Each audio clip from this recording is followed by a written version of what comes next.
Wow! Punta mo. Sige, punta ka rin sa motor. Ayan, prepare tayo. Ako naman. Saan mo nilagay yung ano? Yung handle niyan. Diyan o. Dito. Ito.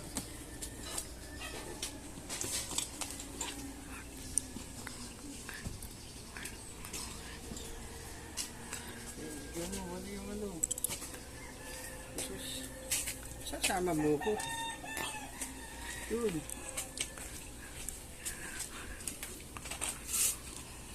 Hawakan mo na rin to. Ha? Ay, dito lang.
Alright, magandang umaga sa mga patotin natin dyan.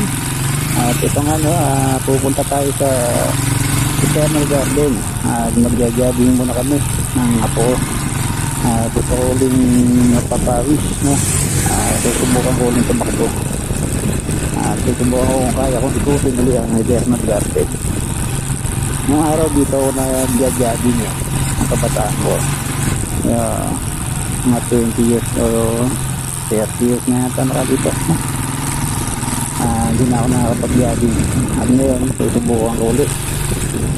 At ito, para makilala po ko ang kasangkas ko dito sa papunta ng Eternal. Ito, no, binabaybay na namin yung papuntang Eternal. Malaki na yung pagkakaiba ng Eternal dati ano ito maluwag yung harapan nito, yung entrada niya. Ngayon maluwag pa rin naman daw at medyo pinaganda na parang nakita ko maganda na siya, pinaganda yung gate niya at yung rebulto niya na nandito na sa may harapan yung malaking rebulto.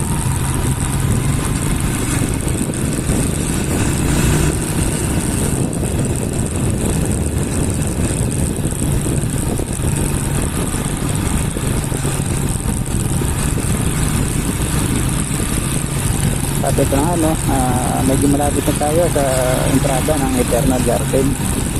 Dito kami magja-jogging nga po. Medyo kasi dito, medyo malamig, masarap ang sino na hangin dito, maluwag. Ito na yung entrada niya, yung gate niya. Yan, medyo huminto muna kami rito. At tanong ako bakit di pa sila pwedeng pumasok. Alas 6 daw ang pwedeng pumasok. Eto, nandito na yung mga magja-jogging. Marami sila rito, naghihintay rin papasok yan dun mamaya sa loob. Kung mapapansin nyo, karamihan dito may mga edad na nasa 40.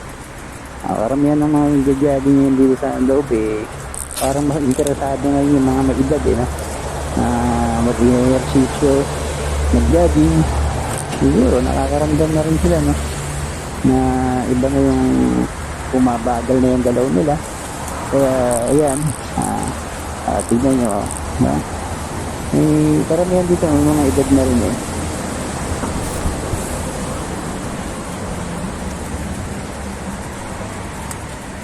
Hagdan. At ito nga no, nasa loob na kami ng Eternal no.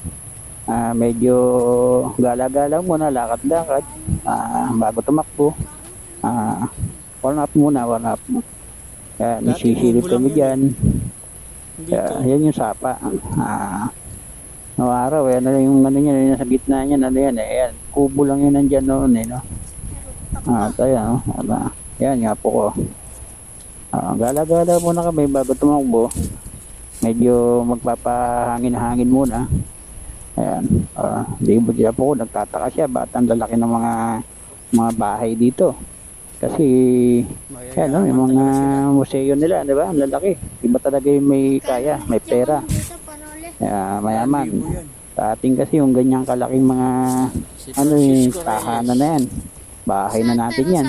Di ba? Sa kanila, museo lamang ng kanilang mga mahal sa buhay yan. Iba talaga may pera. Ang laki ng pagkakaiba. Walang pera. Tayo, nandun lang sa apartment. Pero okay lang yun. Tingnan mo, ang lalaki niyan, no? Ang lalaki ng museo nila. Sa atin, bahay na yan eh. Ang tatakayan po dyan eh. Gulat siya, bakit gano'n? Tapos tinatanong niya ako, bakit yung kay nanay doon sa magkano ba yun? At nasa lupa lang. Iba yung pagkakaano ng ano eh. Iba yung may pera. Ayan. Medyo kami dyan, tinatamad pa tumakbo yung apo ko dyan eh. Kahit ako, medyo pa ako dyan. Galaw lang.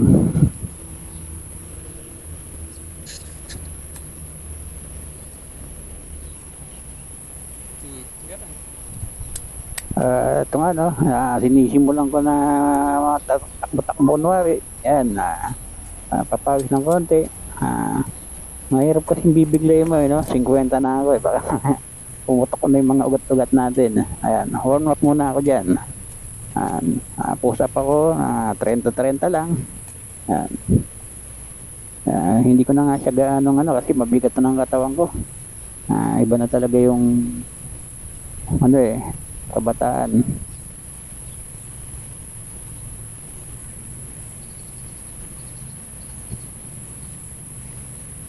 Yan, kung mapapansin nyo, medyo mabigat ang katawan ko eh. May iba na yung iba na talaga yung galaw ko. May kabagalan na.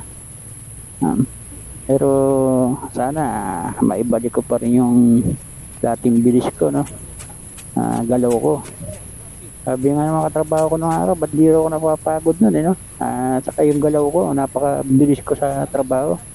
Magalaw, magilas ako. Baga, walang kapaguran eh. Ganun ako nung araw. Pero 50 pa lang naman ako. Kaya pa naman itong i-recover.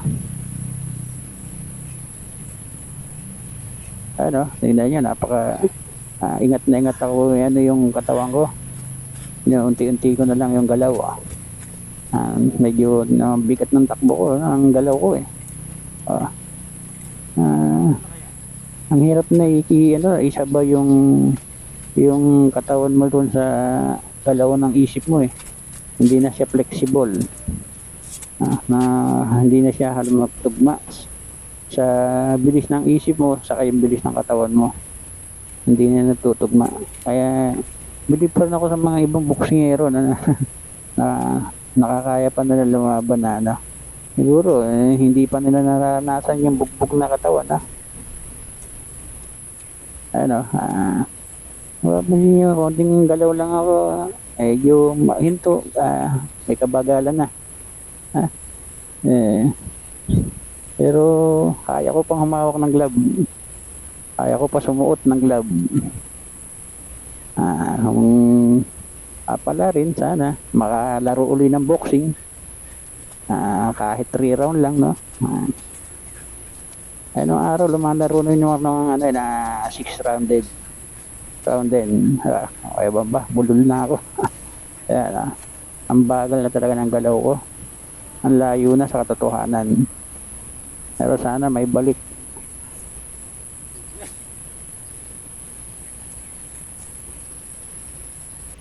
At ito nga medyo tumakbo na ako rito. Dalawang ikot lang ako rito eh, no? Medyo hindi ko tinakbo yung dating tinatakbo ko dyan, doon sa maluwag na ano, yung, yung malayo. Dito lang ako sa loob ng garden. Hindi ko tinakbo yung pinaka-circle doon. Kasi baka mabigla ako. Bago ulit tayong tumatakbo ulit ngayon. Noong araw, yung circle dyan doon pa ako sa pinakadulo-dulo no? Hindi lang 10 ikot ang ginagawa ko dyan. Hindi naman sa pagyayabang ako araw-araw nag-iinsayo. Madaling araw pa lang tumatakbo na ako.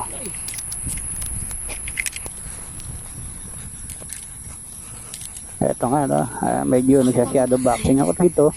Kung papansin nyo, shadow boxing ko saglit lang kasi ito yung shadow boxing na yan nakakahingal yan. Hindi basta-bastang shadow boxing. Eto nga, pinatatakbo ko na yung apo ko rito. Tumakbo ka, jogging ka. Yan dalawang ikot din siya dyan. Pero ito bilib ako rito kasi bata pa to maganda katawan nito. Hindi naman siya matabang magaang ang katawan yan. Maano siya. Bilib ako rito. Sana magpatuloy siya sa pag-iensayo. Sana makuha nila yung ko nun wala ako kasing maturuan dito na disiplina sa katawan boxing ba kung anong tusin lang bilib ako rito. Hindi siya mataba para sa akin. Ang ganda ang katawan, tingnan mo yung takbo niya di ba? Kaya niya yung katawan niya magaan siya, magaan sa katawan niya yung galaw niya. Yung galaw niya, kaya niya yung katawan niya. Sabi ko, may potential to. Hindi mabigat ng dating, kaya kung araw-arawin mo yung pagpatakbo rito, sigurado to, may may patutungon to. May potential tong batan to. Huwag lang yung mahiya-hiya. Dati gano'n ako, nahihiya ako tumakbo. Ngayon, nahihiya na naman ako tumakbo. Parang wala na kasi tayo doon sa foreman. Dati, tumatakbo ko rito sa Eternal na to. Dami kong kasabay. Mga siklista, ang lalaki ng mga hita boxer, mga atleta, mga ganun. Ang dami nagja-jogging dito. Sarap dito. Maluwag, mahangin, presko. Kaya walang bawal-bawal hindi siya pinagbabawalan ng mga gwardiya rito. Wala pala magkakalat. Ganun lang ang napapansin nyo doon sa mga dami nagja-jogging pa niyan. Pero kung ibabase mo nung araw sa amin noon, hindi maglulan to hindi maglulan tong Eternal na to. Punong-puno to ng mga nagja-jogging. Tapos ang dami nagsisiklista dyan, mga biker. Yan, ang mga kasabay ko nung araw tumatakbo dyan ito yung apo ko na hinihingal na. Kinuha niya yung stante ng ng aming camera.